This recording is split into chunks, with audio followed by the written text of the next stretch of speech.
आता पाहूया जिल्ह्यांमधल्या टॉप 9 बातम्या। राज्याच्या शिक्षण विभागाकडून शाळांना उन्हाळी सुट्टी जाहीर। 2 मे पासून उन्हाळी सुट्टीला सुरुवात। उर्वरित राज्यातील शाळा 15 जून पासून तर विदर्भातील शाळा 1 जुलै पासून सुरू होतील।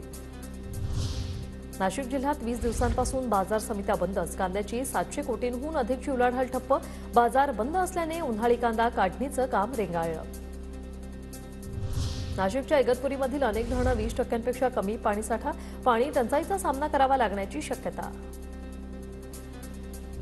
उजनी धरणाचा पाणीसाठा 40% खालावला। सोलापूरसह पुणे जिल्ह्यावर पाणी टंचाईचं संकट।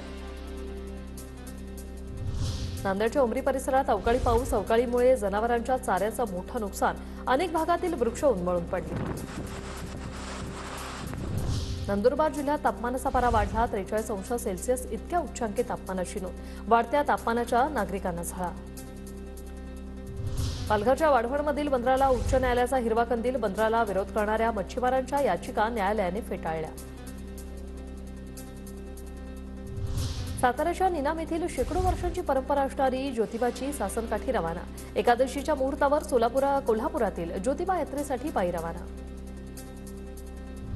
धाराशिवमधील येडेश्वरी देवीची चैत्रयात्रा 23 ते 28 एप्रिलमध्ये होणार।